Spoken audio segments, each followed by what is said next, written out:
Ini perintah. Ada yang kedua, sifatnya berbentuk larangan. Apa namanya? Larangan. Ini tenang, ini sukses, ini bahagia. Jadi ada yang sifatnya larangan. Pertama kata Allah, tinggalkan zina. Di surah Cahaya. Fokus. Cara berpikirnya begini. Perhatikan cara berpikirnya. Ini kebanyakan orang cuma baca, tapi formulasinya nggak dipahami. Sehingga parameter tingkat keberhasilan mengkaji ayatnya itu nggak muncul. Cuma jadi pengetahuan tersimpan di pikiran kita, amalnya nggak ada. Di bacaan Nur, zina masih terus saja dikerjakan. Zina mata, zina telinga, zina lisan. Ya, bacaan Nur, ada yang korupsi, ada yang mencuri, ya, ada yang menipu, ada yang nyogok. Padahal ayat itu jelas. Maka dari itu, lihat perbandingan terbaliknya. Orang mengerjakan perintah akan meraih ini. Orang meninggalkan larangan, maka ini akan cenderung terjaga. Hatinya tenang, kesuksesan mudah didapat, kebahagiaan mudah diraih. Ketika yang dilarang dikerjakan, maka akan berdampak kepada jaminan yang tadi disebutkan. Zina, ketika zina dikerjakan, maka cenderung membuat hati tidak tenang. Makanya orang yang berzina nggak pernah tenang. Makanya zina dalam bahasa Arab, secara bahasa az-zina, zina fil lughati asy-syu'ur bid-dhiq. Makna zina secara bahasa yang pertama adalah perasaan yang sempit dalam jiwa. Zina itu bisa ditulis dengan dua cara. Begini, zai, kemudian nun, alifnya ke atas. Ini bahasa orang Najdiyin, zina. Ada bahasa orang Hijaz, zai, kemudian nun, alifnya ke bawah begini, zina. Ya. Bisa ditulis dengan dua cara. Ini alif yang tadi saya sebutkan, alif bisa begini, tegak, bisa begini, ke bawah. Az-zina fil lughati lahu ma'anin katsirah wa minha asy-syu'ur bid-dhiq.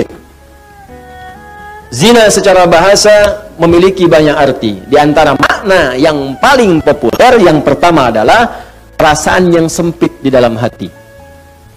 Makanya orang yang berusaha untuk berzina, awas hati-hati, melanggar ketentuan Allah, kata Allah tinggalkan dia kerjakan. Itu pertama akan menyebabkan hatinya terasa sempit, sering gelisah. Makanya jangankan mengerjakan yang secara istilah, benar-benar dikerjakan hubungan seksual. Baru mau muqaddimah saja, mata mau melihat gambar-gambar yang kotor, itu karena hatinya sempit, gelisah, gak mau ketahuan orang. Ya, sembunyi-sembunyi bawah meja, ya, masuk ke kamar sendirian, gak mau orang lihat. Kenapa? Karena sempit. Tuh, kan ketenangannya hilang. Orang tenang itu kan cenderung gelisah.